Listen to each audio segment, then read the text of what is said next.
Bonjour à toutes et à tous et bienvenue dans ce nouvel épisode de Des livres comme des gourmandises, la mini web-série de la médiathèque Albertine Sarrazin, dans laquelle je vous présente chaque semaine 3 nouveaux ouvrages disponibles à la médiathèque. N'hésitez pas, si l'un de ces ouvrages vous fait envie, venez vite et demandez-nous-le, nous vous le prêterons volontiers.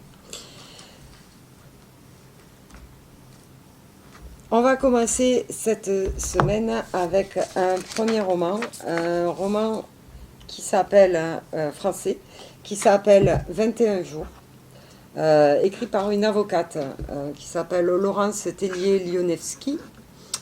C'est son 3e roman, et donc c'est paru en 2020 chez Gallimard. C'est un roman qui est découpé en 21 chapitres, puisqu'il y a 21 jours. Et 21 jours, c'est le délai accordé aux demandeurs d'asile pour déposer leur dossier à l'OFPRA, le bureau qui s'occupe des demandes d'asile. Si dans les 21 jours le dossier n'est pas déposé, ils reçoivent un ordre de reconduction à la frontière. Donc c'est un compte à rebours assez difficile, assez effrayant pour pas mal de demandeurs d'asile, et en particulier pour le jeune Eshan, qui est un jeune Afghan qui s'est sauvé et qui a atterri dans la banlieue parisienne. Il va donc être aidé par une association, et dans cette association, on va rencontrer une jeune fille, Emeline, qui est étudiante à Sciences Po, à Paris, et qui est en train de faire un stage dans ce centre. Dans ce centre travaille aussi une avocate bénévole et passionnée qui gère, qui défend les dossiers. Et on va également rencontrer aussi un autre Afghan, Jawad, qui sert de traducteur. Parce que, évidemment, les demandeurs d'asile, souvent, ne parlent pas notre langue, et donc c'est encore plus compliqué, parce que, bon, voilà, ce ne sont pas en plus, là, avec l'arabe, ce ne sont pas des langues qui sont proches, hein, c'est difficile de faire dans l'intuition, j'ai cru comprendre, voilà, c'est assez compliqué.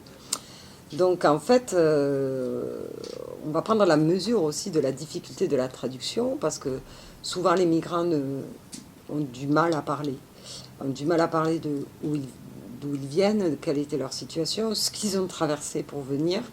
C'est très difficile à dire, et il faut prendre en compte aussi que ce sont des gens qui sont apeurés, ils sont dans un monde qu'ils ne connaissent pas, dans une insécurité la plus totale, hein, ils ont peur, et donc c'est des gens qui ont du mal à se raconter, ils ne savent pas ce qu'il faut qu'ils disent, ce qu'il ne pas dire, pour finalement rester en sécurité. Donc, on se retrouve avec ce jeune Eshan qui ne dit pas grand-chose sur lui. Et Emeline et Jawad, le traducteur, qui vont essayer de lui faire dire. Et donc, en fait, le livre est rythmé par à chaque fois des coups de théâtre, parce que Eshan va, par moment, réussir à dire certaines choses le concernant, et donc voilà, ça va conditionner son dossier, et c'est toute cette difficulté de connaître en fait cette personne et l'aider avec le peu d'indices et d'informations qu'il est en mesure de donner, puisqu'il n'y arrive pas. Donc il y a quand même de l'humour dans ce livre. Il y a beaucoup d'empathie également. C'est un très très joli roman. Une lecture facile, c'est très plaisant. Et donc on va suivre le rythme de ces 21 jours, savoir si on va arriver à avoir son dossier complet au bout des 21 jours. Et donc on va appréhender un petit peu la difficulté à la fois pour ces demandeurs d'asile, mais à la fois aussi pour ces travailleurs sociaux qui sont autour, qui tentent d'aider et qui sont finalement démunis face au manque d'informations dont il dispose. Voilà. Donc un livre que je vous recommande parce qu'il est quand même somme toute d'actualité et il permet sans doute de poser un regard un petit peu différent sur cette question. Le deuxième roman que je vous présente est un roman de Yann Manouk, L'oiseau d'Erzurum, L'oiseau bleu d'Erzurum. C'est paru chez Albin Michel en 2021. Alors Yann Manouk, vous le connaissez sans doute plus pour ses polars, ses suspens qui se passent toujours dans des pays assez éloignés, avec des baroudeurs, des mercenaires. Enfin voilà, on est dans un univers toujours assez dur hein, aussi, bon, dans du suspense. Et là, en fait, Yann Manouk s'est mis en tête de raconter l'histoire de sa famille et du génocide arménien. Et donc c'est un premier tome en fait. Et donc il nous a promis d'écrire une suite, ou des suites, c'est pas encore. Pour raconter l'histoire de ses grands-parents, il s'est aidé de ce que lui a raconté sa propre grand-mère. Et donc, c'est cette histoire qu'il va raconter, où on va être dans cette ville arménienne, Erzurum, qui est située dans le nord de la Turquie, le nord-est de la Turquie, à 1945 mètres d'altitude, donc en plus c'est en montagne, et tout commence dans cette ville. On va découvrir deux sœurs âgées de 10 et 6 ans, Araxi et Aïganouch, qui vivent avec leur mère, puisque leur père est parti à la guerre, donc elles vivent seules avec leur mère. Mais voilà, vont arriver trois cavaliers turcs, supplétifs de l'armée turque, donc des pillards, et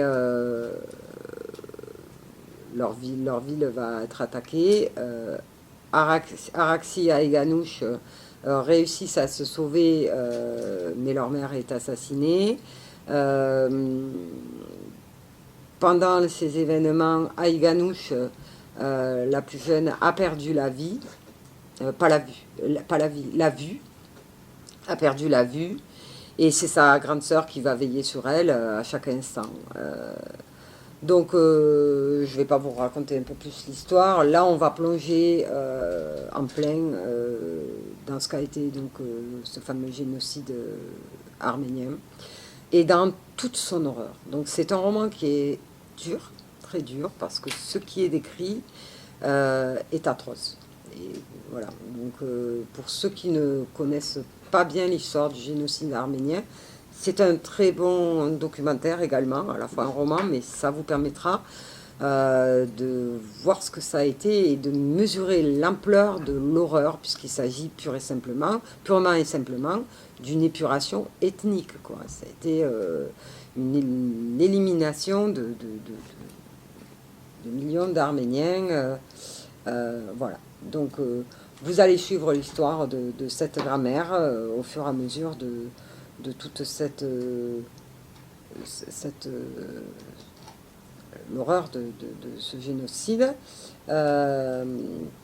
qui malheureusement se reproduira, la Shoah, le génocide au Rwanda, donc voilà, l'humanité semble ne jamais apprendre de ses erreurs.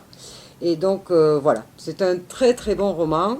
Sachez que donc il y aura bientôt une suite, enfin bientôt on l'espère, et que c'est un roman qui est assez dur à lire, hein. Donc voilà, si vous n'avez pas le moral, évitez pour l'instant. Voilà pour ce roman. Et pour terminer, on va se quitter avec un documentaire de Michel Pastoureau, qui est l'historien des couleurs, mais aussi des animaux. C'est paru aux éditions du Seuil en 2018. Ça s'appelle Le Loup, une histoire culturelle. Et c'est un documentaire, bon, évidemment, hein, ça va nous parler du loup, mais du loup dans la culture et un petit peu essayer de réhabiliter la réputation de cet animal mal aimé par les humains, puisque dans notre vocabulaire, on trouve beaucoup de références au loup qui sont négatives. Hein. L'homme est un loup pour l'homme. Bon, on fait peur aux enfants. Attention, il y a le loup qui va venir. Et puis bon, c'est vrai qu'il a eu très souvent le loup dans les contes pour enfants le mauvais rôle. Donc on va le retrouver à la fois dans l'art pictural, hein, dans les peintures, les dessins, dans les contes, donc dans la littérature, jusqu'à ensuite au dessin animé de Tex Avery. Voilà, on va découvrir ce loup sous ces facettes-là. C'est très riche, c'est passionnant. En espérant que ce livre servira à réhabiliter un peu la réputation de cet animal qui n'est pas plus méchant que nôtre finalement et avec lequel il serait bon que l'humain apprenne à cohabiter. Vraiment. Voilà. Donc, un très bel ouvrage sur ce bel animal. Voilà, bah, écoutez, c'est tout pour aujourd'hui. Je vous souhaite une belle semaine et je vous dis à la semaine prochaine, tout en vous rappelant que si un des ouvrages que je vous ai présentés vous fait envie, n'hésitez pas, passez à la médiathèque pour l'emprunter. Merci, à bientôt, au revoir.